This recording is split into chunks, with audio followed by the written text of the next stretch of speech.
The Damn Thing, by Ambrose Bierce. The light of a tallow candle, which had been placed on one end of a rough table, a man was reading something written in a book. It was an old account book, greatly worn, and the writing was not, apparently, very legible, for the man sometimes held the page close to the flame of the candle to get a stronger light upon it. The shadow of the book would then throw into obscurity a half of the room, darkening a number of faces and figures, for besides the reader, 8 other men were present. 7 of them sat against the rough log walls, silent and motionless, and, the room being small, not very far from the table.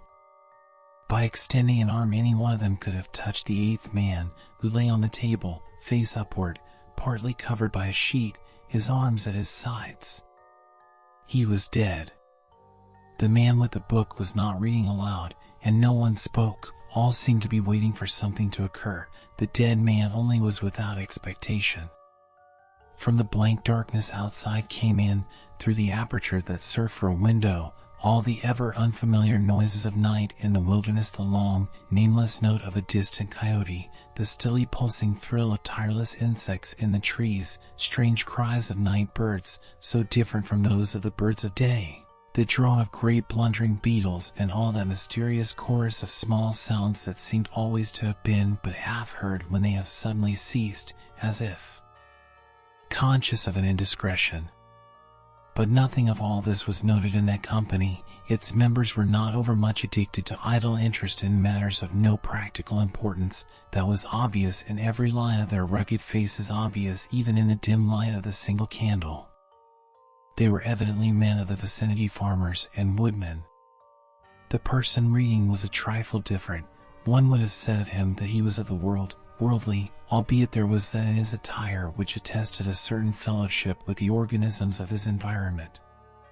His coat would hardly have passed muster in San Francisco, his footgear was not of urban origin, and the hat that lay by him on the floor, he was the only one uncovered, was such that if one had considered it as an article of mere personal adornment he would have missed its meaning. In countenance the man was rather prepossessing, with just a hint of sternness, though that he may have assumed or cultivated, as appropriate to one in authority. For he was a coroner. It was by virtue of his office that he had possession of the book in which he was reading. It had been found among the dead man's effects in his cabin, where the inquest was now taking place. When the coroner had finished reading, he put the book into his breast pocket. At that moment the door was pushed open and a young man entered. He, clearly, was not of mountain birth and breeding. He was clad as those who dwell in cities. His clothing was dusty, however, as from travel. He had, in fact, been riding hard to attend the inquest. The coroner nodded. No one else greeted him. "We have waited for you," said the coroner. "It is necessary to have done with this business tonight." The young man smiled. "I am sorry to have kept you," he said. "I went away, not to evade your summons, but to post to my newspaper an account of what I suppose I am called back to relate." The coroner smiled. "The account that you posted to your newspaper," he said, "differs probably from that which you will give here under oath."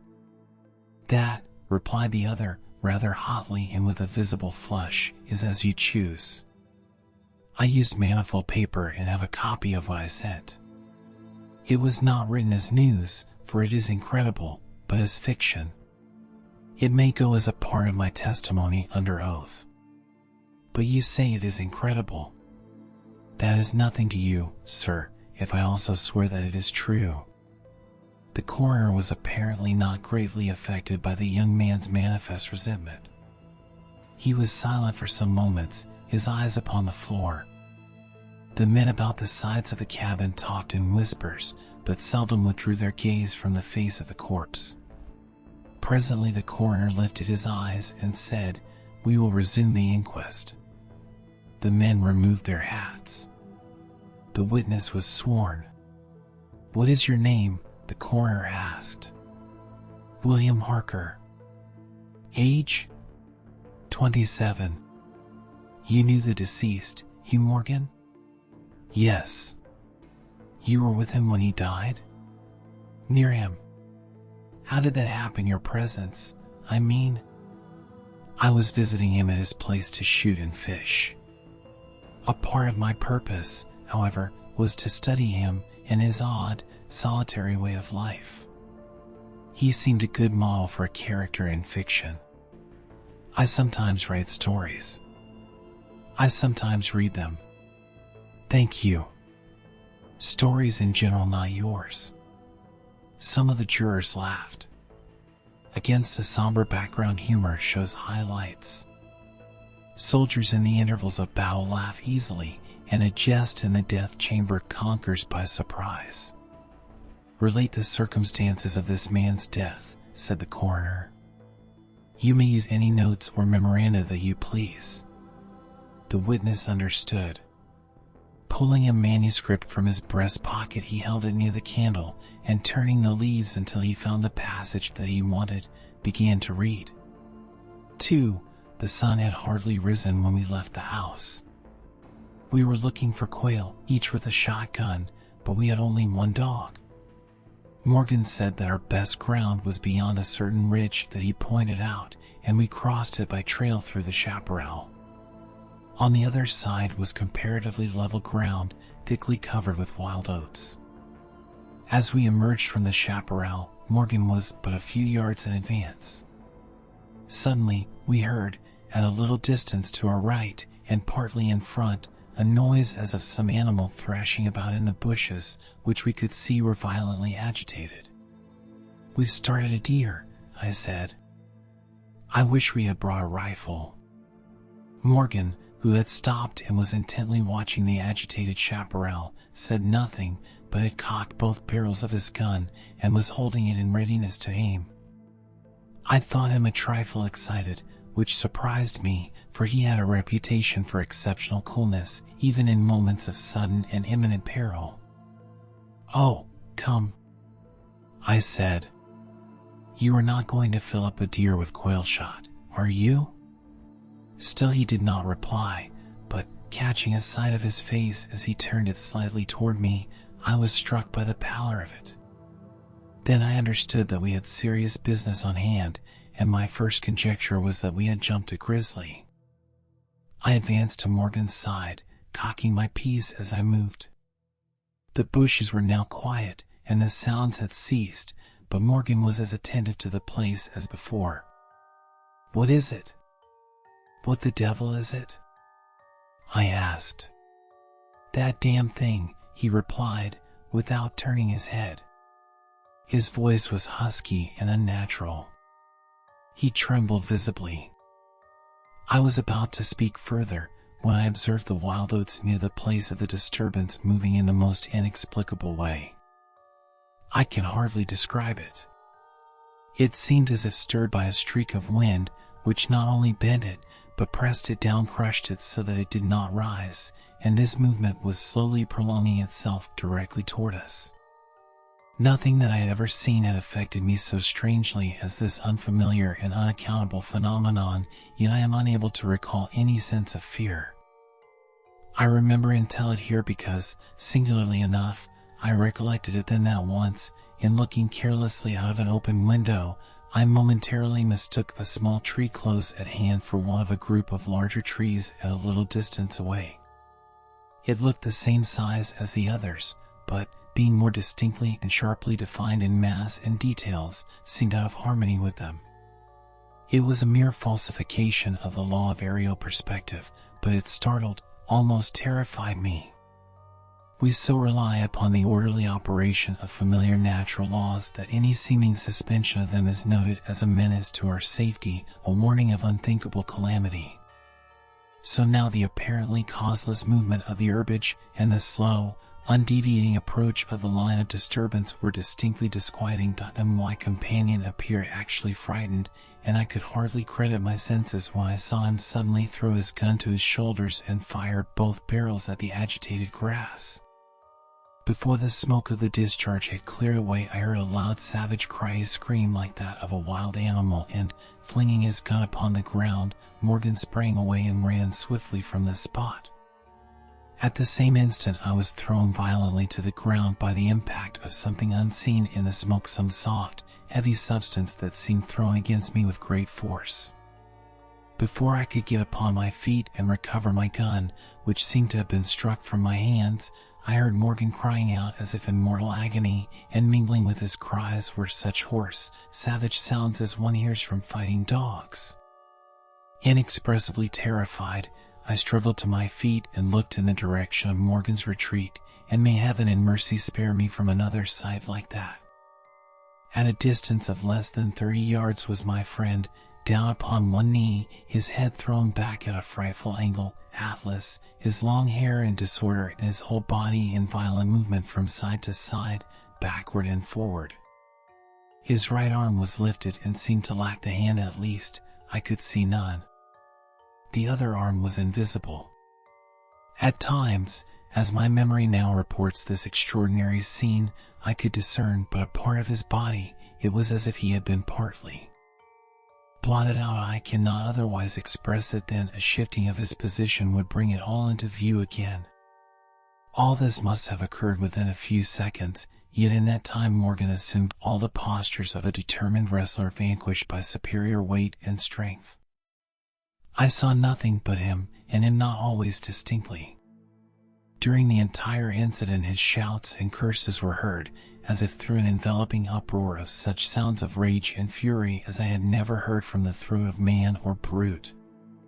For a moment only I stood irresolute, then throwing down my gun, I ran forward to my friend's assistance. I had a vague belief that he was suffering from a fit or some form of convulsion. Before I could reach his side he was down and quiet.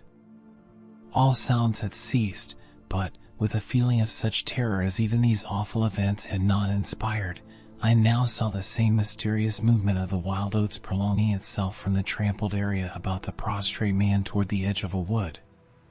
It was only when it had reached the wood that I was able to withdraw my eyes and look at my companion. He was dead. The coroner rose from his seat and stood beside the dead man. Lifting an edge of the sheet he pulled it away, exposing the entire body, altogether naked and showing in the candlelight a clay-like yellow. It had, however, broad maculations of bluish-black, obviously caused by extravasated blood from contusions. The chest and sides looked as if they had been beaten with a bludgeon. There were dreadful lacerations. The skin was torn in strips and shreds. The coroner moved round to the end of the table and undid a silk handkerchief, which had been passed under the chin and knotted on the top of the head. When the handkerchief was drawn away, it exposed what had been the throat. Some of the jurors who had risen to get a better view repented their curiosity and turned away their faces. Witness Harker went to the open window and leaned out across the sill, faint and sick. Dropping the handkerchief upon the dead man's neck, the coroner stepped to an angle of the room, and from a pile of clothing produced one garment after another, each of which he held up a moment for inspection. All were torn and stiff with blood. The jurors did not make a closer inspection. They seemed rather uninterested. They had, in truth, seen all this before, the only thing that was new to them being Harker's testimony. "Gentlemen," the coroner said, "we have no more evidence, I think. Your duty has been already explained to you. If there is nothing you wish to ask, you may go outside and consider your verdict." The foreman was a tall, bearded man of 60, coarsely clad. "I should like to ask one question, Mr. Coroner," he said. "What asylum did this your last witness escape from?" "Mr. Harker," said the coroner, gravely and tranquilly, "from what asylum did you last escape?" Harker flushed crimson again, but said nothing, and the 7 jurors rose and solemnly filed out of the cabin. "If you have done insulting me, sir," said Harker, as soon as he and the officer were left alone with the dead man, "I suppose I am at liberty to go?" "Yes." Harker started to leave, but paused, with his hand on the door latch. The habit of his profession was strong in him, stronger than his sense of personal dignity. He turned about and said, The book that you have there, I recognize it as Morgan's diary. You seemed greatly interested in it. You read in it while I was testifying. May I see it? The public would like the book. Will cut no figure in this matter, replied the official, slipping it into his coat pocket. All the entries in it were made before the writer's death. As Harker passed out of the house, the jury re-entered and stood about the table, on which the now covered corpse showed under the sheet with sharp definition. The foreman seated himself near the candle, produced from his breast pocket a pencil and scrap of paper, and wrote rather laboriously the following verdict, which with various degrees of effort all signed. We, the jury, do find that the remains come to their death at the hands of a mountain lion, but some of us thinks, all the same, they had fits. For in the diary of the late Hugh Morgan are certain interesting entries having, possibly, a scientific value as suggestions. At the inquest upon his body, the book was not put in evidence. Possibly the coroner thought it not worthwhile to confuse the jury. The date of the first of the entries mentioned cannot be ascertained. The upper part of the leaf is torn away. The part of the entry remaining is as follows.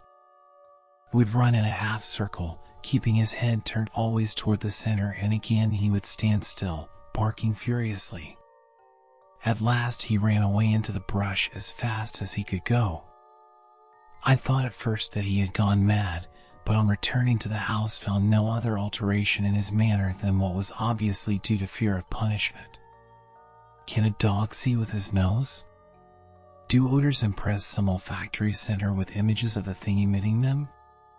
September 2. Looking at the stars last night as they rose above the crest of the ridge east of the house, I observed them successively disappear from left to right.